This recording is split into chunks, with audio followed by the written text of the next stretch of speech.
যাকে চান তাকে হেদায়েত দেন, যাকে চান না তাকে গুমরাহ করে রাখেন। আর আল্লাহ যাকে হেদায়েত দেন, পথ দেখান, তাকে দুনিয়ার কোন মানুষ গুমরাহ করতে পারে না। আর আল্লাহ যাকে পথ দেখাবেন না, হেদায়েত দিবেন না, দুনিয়ার কোন মানুষ তাকে হেদায়েত আর পথ দেখাতে পারবে না। মান ইয়াহদিল্লাহু ফালা মুদিল্লা লাহু ওয়া মান ইউদ্লিলহু ফালা হাদিয়া লাহু। কেবলমাত্র হেদায়েতের মালিক আল্লাহ।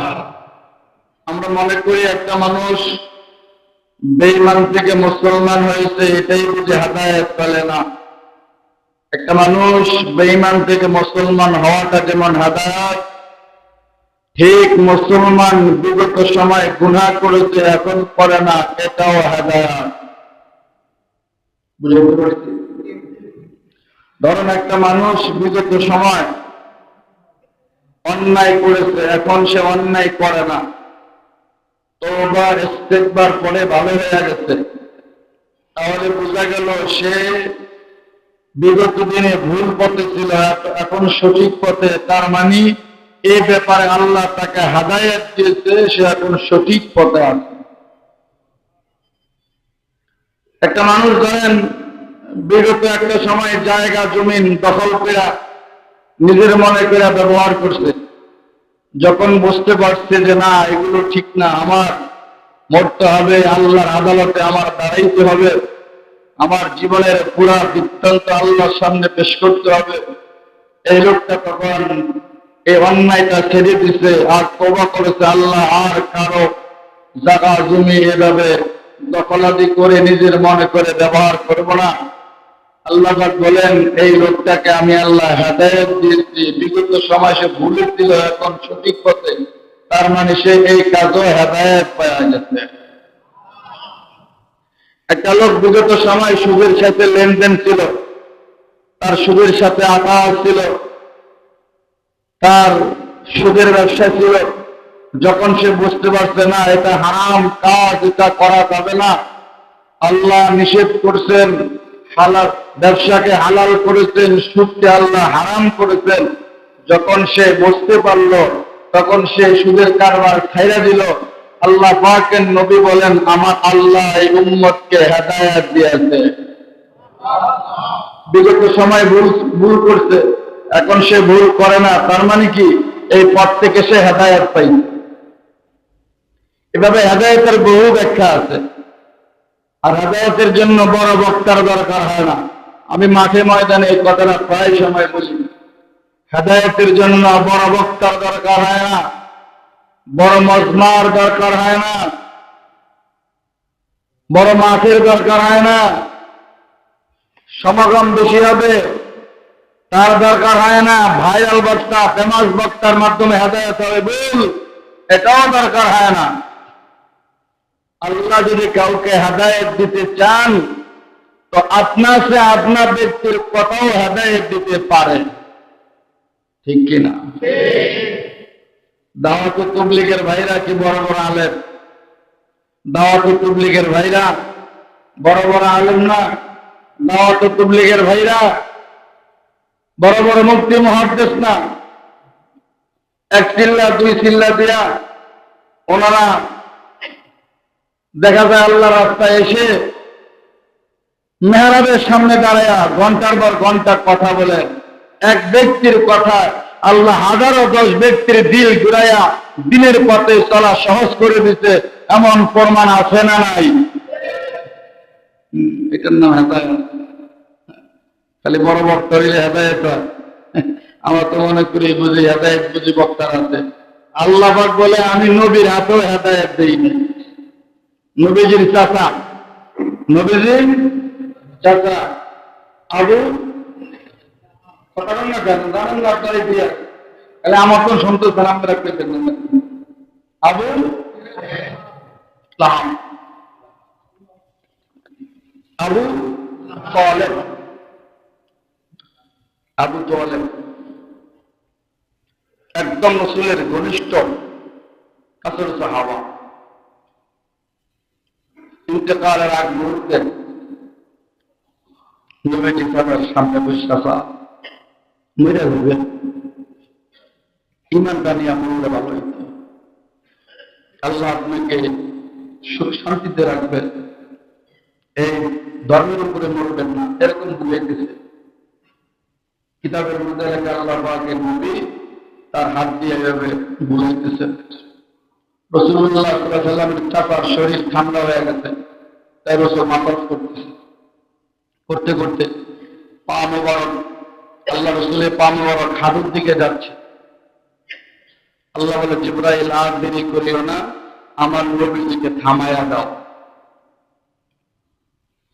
জিবরাইল আসলেন, ইয়া রাসূলুল্লাহ, আর আপনার হাত মোবারক আবু তালেবের শরীরে লাগাবেন না, কারণ আপনার এই চাচার হেদায়েত নাই। যদি হেদায়েত থাকতো তো আল্লাহ তাকে হেদায়েত দিতে। নবীর হাতে হেদায়েত নাই, হেদায়েত কার হাতে? বাদশাহ ইব্রাহিম ইবনে আদহাম রাহমাতুল্লাহ আলাইহি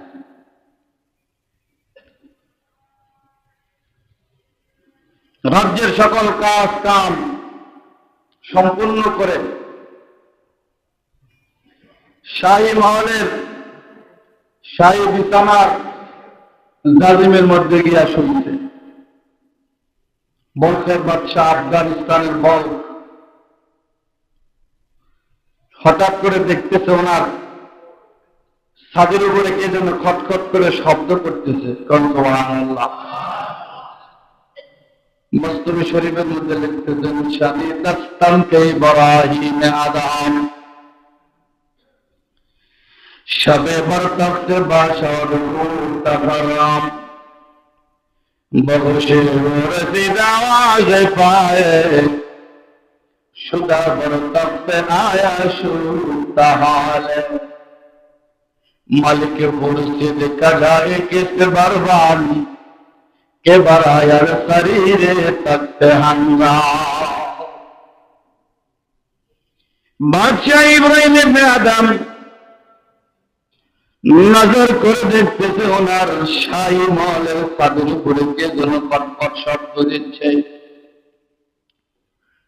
বাদশাহ ডেকে বলেন, কে গো, তুমি আমার শাহী মহলের ছাদের মধ্যে কটকট শব্দ দিচ্ছ? উপর থেকে বলতেছে, বাদশাহ, আমি একজন রাখাল, আমার ঘোড়া হারাইয়া গিয়েছেন, আমি ঘোড়া তালাশ করার জন্য আপনার শাহী মহলের ছাদের উপরে আসলাম। বাদশাহ রেখে বলে, আহমদ, ঘোড়া হারাইছে জঙ্গলে, ঘোড়া তালাশ করা জঙ্গলে, ঘোড়া তো হারাইছে জঙ্গলে, আর ঘোড়া তালাশ করো আমার শাহী ছাদের মহলের উপরে। তোমার মতো বেকুব নাদান এই জগতে নাই। ঘোড়া হারাইছে জঙ্গলে, জঙ্গলে যাও, জঙ্গলে গেলে তুমি তোমার ঘোড়া পাইবা, শাহী ছাদের উপরে ঘোড়া পাওয়া যাবে না। শানি দাস্তান কে ইব্রাহিম আদহাম শবে বরতখত বাশর মুতাফরম বহুশে রসিদ আওয়াজ পায়ে शुदा बरतख्त आया शुताहाल मलिक मुर्शिद कजाए किस बरबान के बरायार शरीर तख्त हंगाम। এবার উপর থেকে জবাব দিতেছে রাজা, जवाब आमर क्या शाहे जहांगीर और सतर घर कम दाम मन मुखलिसमते। ও বাদশাহ, আপনি আমাকে বলেছেন আমি একজন রাখাল, আমার ঘোড়া হারাইয়া গিয়েছে জঙ্গলে, জঙ্গল তালাশ করার জন্য আপনার শাহী দরবারের ছাদ ঘোড়া তালাশ করার জায়গা না, এখানে ঘোড়া তালাশ করলে আমি পাবো না। আমিও যাই আর বলে দিলাম, আগার বার বাম নয়া বাম্মান সাতারা তুবার তখতে নয়া বিহান খোদারা, তুবার তখতে নয়া বিহান খোদারা। ও বাচ্চা, আমি যদি আপনার শাহী দরবারের ছাদের মধ্যে ঘোড়া না পাই, আমিও বলে দিলাম শাহী জাজিমের মধ্যে শুয়েও কোনদিন আল্লাহ পাওয়া যাবে না। বাদশা কয় তুমি একটু দাঁড়াও, আমি একটু তোমার চেহারা দেখি। এমন কথাটি তুমি কোন সাহসে বলল? বাদশাহ ইব্রাহিম ইবনে আদম দৌড়ে ছাদের উপরে চলে গেলেন। ছাদের উপরে গিয়ে দেখে ছাদ খালি, কোনো লোকজন দেখা যায় না।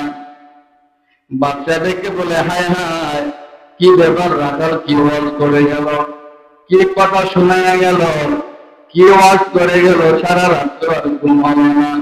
ফজরের নামাজের পরে বাচ্চা ইব্রাহিম ইবনে আদম শাহী মহলের এজলাসের মধ্যে বসে রয়েছেন। বাবা চুপচাপ নিরিবিলি কোনো কথাবার্তা বলে না, উজরে আলম কথা বলে না, নেতারা কথা বলে না, সংসদের লোকেরা কথা বলে না।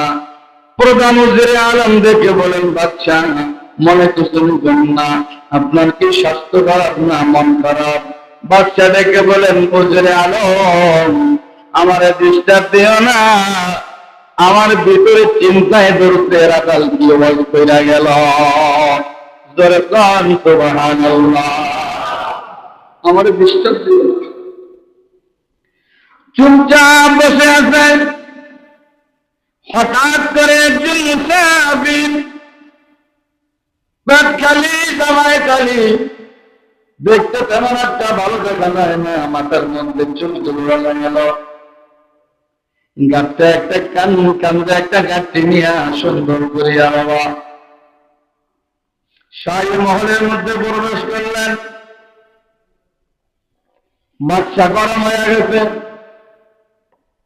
কে তুমি? এত বড় আসপর্দা, শাহী মহলের মধ্যে তুমি ঢুকলাম, অনুমতি লাগে না? এত রাজ দরবার, মান্যতি তোমার আশা করা যায় না। মুসাফির যেতে পেরে বাচ্চা আমি জানতে চাই আপনি কি বললেন এটা মুসাফির খানা না? না মুসাফির খানা না। ও বাচ্চা তাহলে কি এটা বলকের রাজ দরবার, রাজমহল, সংসদ ভবন? তাই নাকি? বলে ও বাচ্চা আমি আপনার কাছে জানতে চাই এই চেয়ারের মধ্যে ইতিপূর্বে কে বসছিল? আমার বাবা বসছিল। তো উনি কি আসবেন? বলে না উনি নাই। উনি কি আসবেন? বলে না উনি আসবে না। ও বাচ্চা এর আগে কে বসছিল? আমার দাদা। তুমি কি আছেন? বলে না উনি নাই। মুসাফির থেকে বলে বাচ্চা আমি জানতে চাই আপনার ইন্তেকালের পরে এই চেয়ারের মধ্যে কে বসবে? ওই আমার সন্তান বসবে। তারপরে আমার নাতিরা। মুসাফির কা বাচ্চা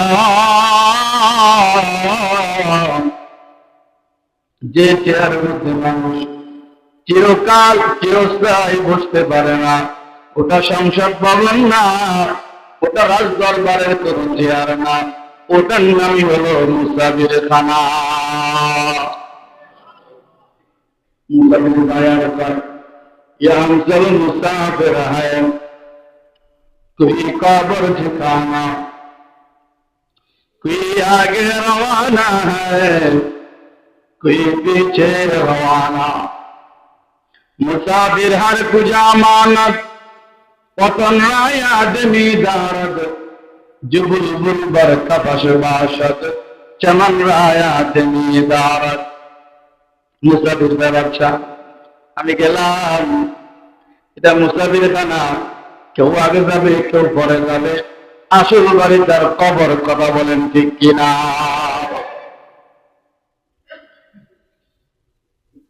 বাচ্চাকে তুমি একটু দাঁড়াও, তোমার আমি একটু দেখি। বাচ্চা চেয়ার থেকে নামতে নামতে মুসাফির দেওয়ালের আবদার হয়ে গেছে গায়ে। বাচ্চা আগে দেখে মুসাফিরকে দেখা যায় না, টেনশনে পড়ে গেছে। এক ওয়াজ করলে রাখা হবে। কথা বলেন ঠিক কিনা? এক ওয়াজ করবে রাখা। 2 নম্বর ওয়াজ করলে মুসাফির, 2 নম্বর ওয়াজ করলো।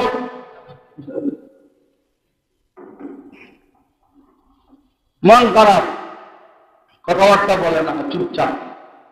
হুজুরে আলম ব্যবসা, আপনার মন খারাপ,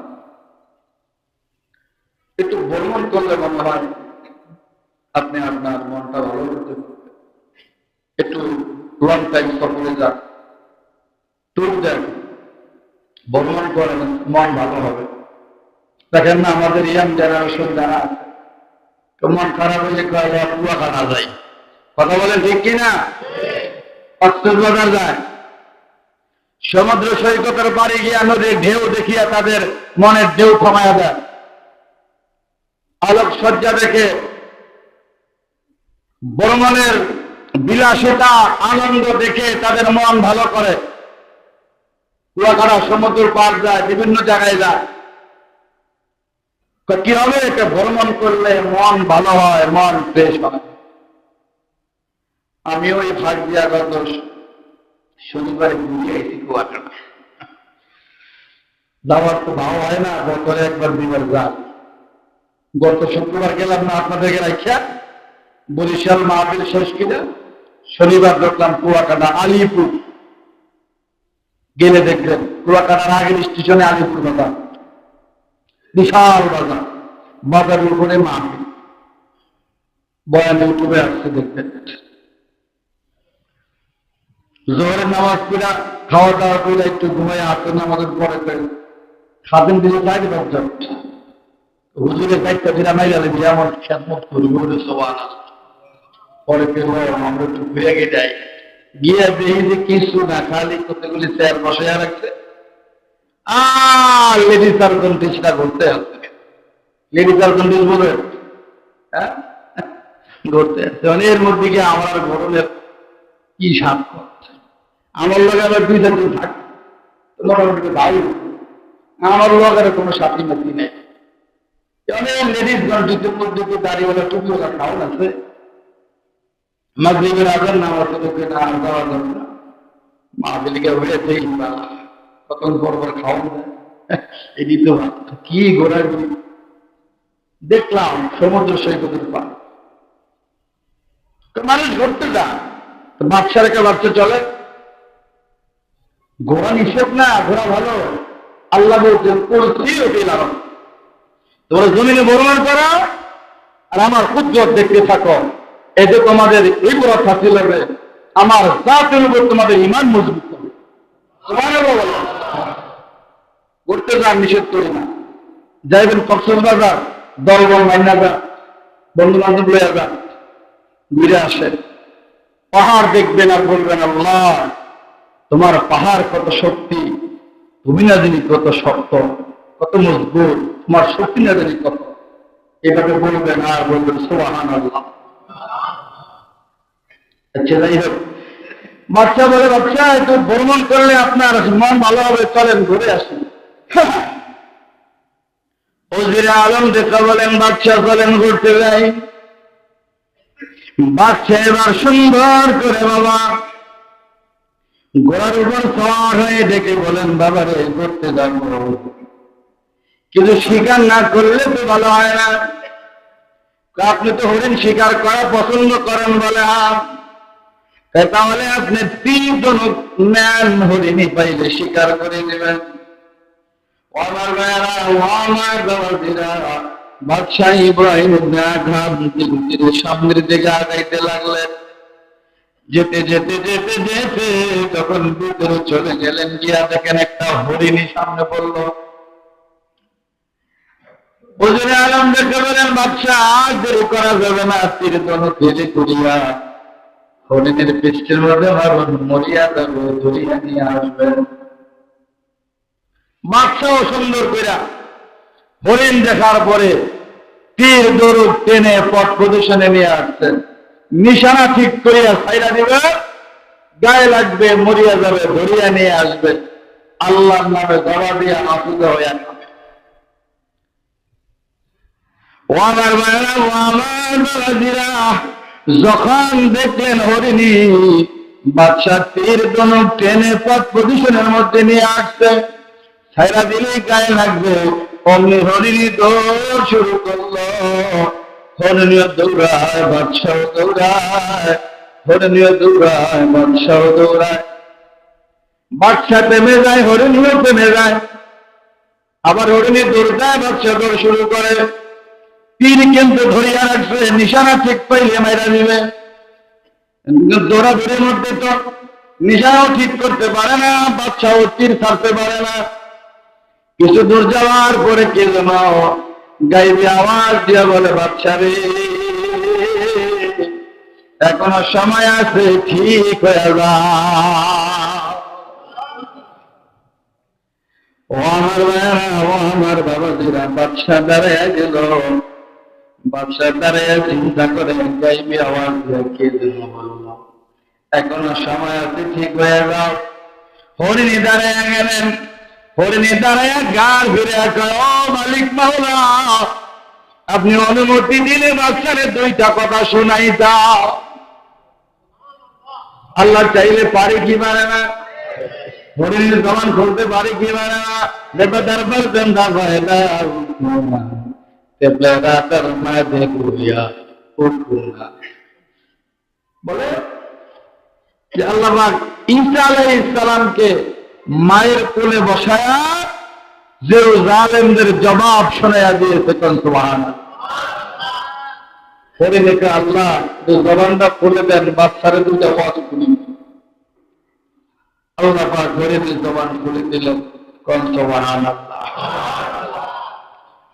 হরিণী ডেকে বলে, বাদশা, তীর ধনুক ধরিয়া বসিয়া রয়েছেন, পাইলে মাইরা দিবেন, নিশানা ঠিক থাকলে ছাইরা দিবেন।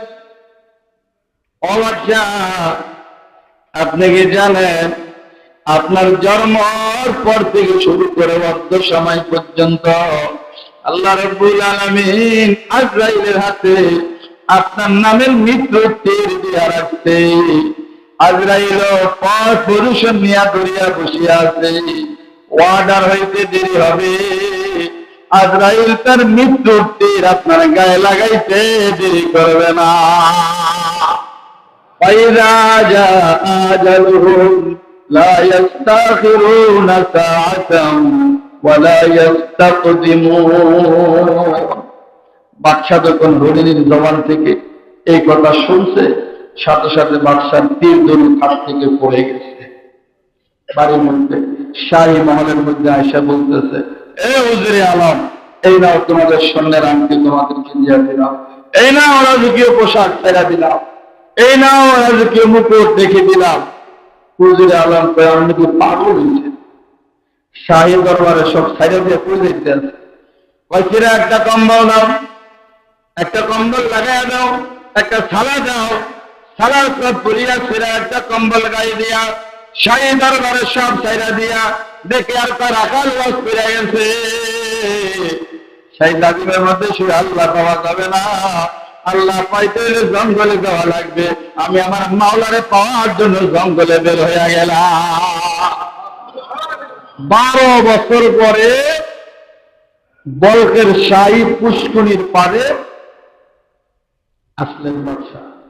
এসে ওই যে ছিঁড়া কম্বল দ্বারা একটা বোমা দিয়া ছিঁড়ে করতেছে। পুষ্কুনির পারে লোকজন গোসল করতে আইসা বলে, আমাকে এই খবর রাজদরবারে বসেছে। রাজদরবার থেকে লোক আইসা একবার বাদশা মনে করতে নিবেন না, রাজকীয় দরবারের সব শান শওকত খেদমত ছাইরা দিয়া, আপনার শাহী বালাখানার শাহী আরাম ছাইরা দিয়া এই ছিঁড়া কম্বলের মধ্যে কি পেয়েছেন আপনি?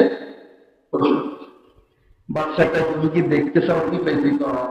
অন্য হাতের লোহাটা পুষ্করির মধ্যে ফেঁকে বানাবো।